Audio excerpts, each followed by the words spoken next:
राजधानी दिल्ली। रात के 12 बजे थे। रात का सन्नाटा। और अचानक दिल्ली, मुंबई, नागपुर में चारों ओर फोन की घंटियां बज उठी। राजभवन मौन था, संसद मौन थी, राष्ट्रपति भवन मौन था। हर कोई कश्मकश में था। शायद कोई बड़ा हादसा हुआ था। यह किसी बड़े हादसे या आपदा से कम नहीं था।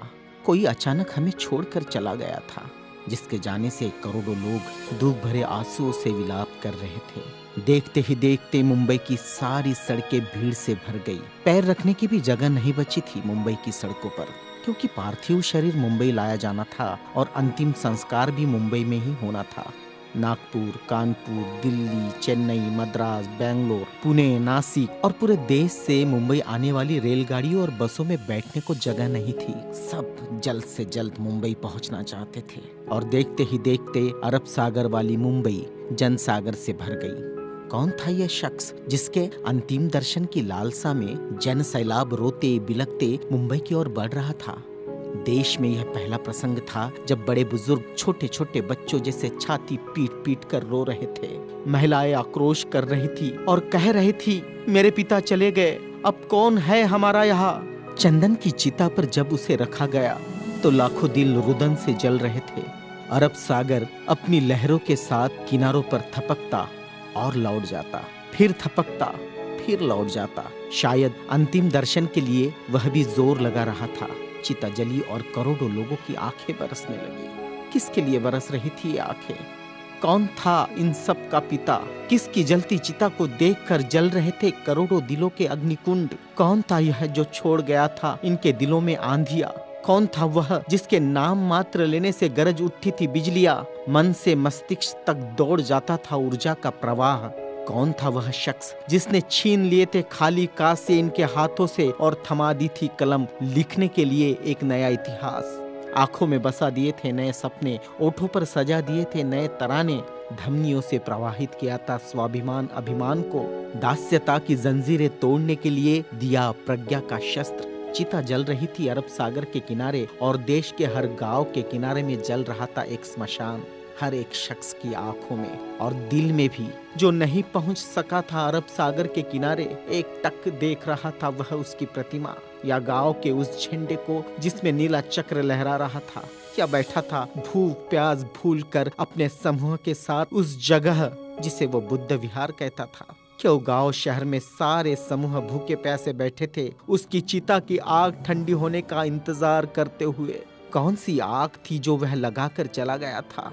क्या विद्रोह की आग थी या थी वह संघर्ष की आग? भूखे नंगे बदनों को कपड़ों से ढकने की थी आग? असमानता की धज्जियां उड़ाकर समानता प्रस्थापित करने की आग? चवदार तालाब पर जलाई हुई आग अब बुझने का नाम नहीं ले रही थी। धू धू जलती मनुस्मृति धुएं के साथ खत्म हुई थी। क्या यह वह आग थी जो जलाकर चला गया था वह? सारे ज्ञानपीठ, स्कूल, कॉलेज मरुभूमि जैसे लग रहे थे। युवा युवतियों की कलकलाहट आज मौन थी। जिन्होंने हाथ में कलम थमाई, शिक्षा का महत्व समझाया, जीने का मकसद दिया, राष्ट्र प्रेम की ओतप्रोत भावना जगाई, वह युगंधर, वह प्रज्ञा सूर्य काल के कपाल से ढल गया था। जिस प्रज्ञा तेज ने चेहरे पर रोशनियां बखेरी थी, क्या वह अंधेरे में गुम हो रहा था? बड़ी अजीब कश्मकश थी। भारत का महान पत्रकार, अर्थशास्त्री, दूरदृष्टा क्या दृष्टि से ओझल हो जाएगा?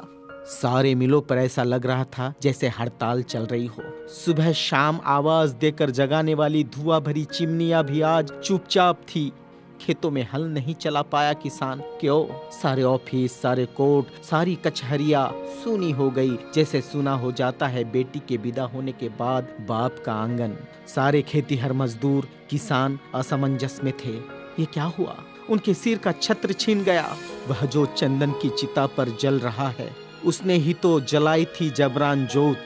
मजदूर आंदोलन का वही तो था आधुनिक भारत में मसीहा। सारी मिलों पर होती थी जो हड़तालें, आंदोलन अपने अधिकारों के लिए, उसकी प्रेरणा भी तो वही था जिसने मजदूरों को अपना स्वतंत्र पक्ष दिया और संविधान में लिख दी वह सभी बातें जिन्होंने किसानों, खेतीहारों, मजदूरों के जीवन में खुशियां बखेरी थी। इधर नागपुर की दीक्षा भूमि पर मातम पसरा था। लोगों की चीखें सुनाई दे रही थी, बाबा चले गए, हमारे बाबा चले गए। आधुनिक भारत का वह सपुत्र है जिसने भारत में लोकतंत्र का बीजारोपण किया था, जिसने भारत के संविधान को रचकर भारत को लोकतांत्रिक गणराज्य बनाया था, हर नागरिक को समानता, स्वतंत्रता और न्याय का अधिकार दिया था, वोट देने का अधिकार देकर देश का मालिक बनाया था।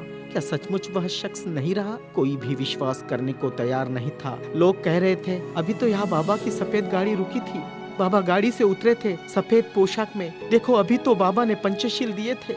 22 प्रतिज्ञाओं की गूंज अभी आसमान में ही तो गूंज रही थी। वो गूंज शांत होने से पहले बाबा शांत नहीं हो सकते। भारत के इतिहास ने नई करवट ली थी। जनसैलाब मुंबई की सड़कों पर बह रहा था। भारतीय संस्कृति में तुच्छ कहलाने वाली नारी, जिसे हिंदू कोड बिल का सहारा बाबा ने देना चाहा और फिर संविधान में उसके हक आरक्षित किए, ऐसी माँ बहनें लाखों की तादाद में स्मशान भूमि पर थी। यह भारतीय सड़ी गली धर्म परंपराओं के मुंह पर एक जोरदार तमाचा था, क्योंकि जिन महिलाओं को स्मशान जाने का अधिकार भी नहीं दिया, ऐसी 3 लाख महिलाएं बाबा के अंतिम दर्शन को पहुंची थी, जो अपने आप में एक विश्व विक्रम था। भारत का यह युगंधर, संविधान निर्माता, प्रज्ञा तेज, प्रज्ञा सूर्य, महासूर्य, कल्प पुरुष नव भारत को नवचेतना देकर चला गया। एक ऊर्जा स्रोत देकर, समानता, स्वतंत्रता, न्याय, बंधुता का पाठ पढ़ाकर, उस प्रज्ञा सूर्य की प्रज्ञा किरणों से रोशन होगा हमारा देश, हमारा समाज और हम। और पूरे विश्वास के साथ हम आगे बढ़ेंगे हाथों में हाथ लिए, मानवता के रास्ते पर, जहाँ कभी सूर्यास्त नहीं होगा, जहाँ कभी सूर्यास्त नहीं होगा, जहाँ कभी सूर्यास्त नहीं होगा।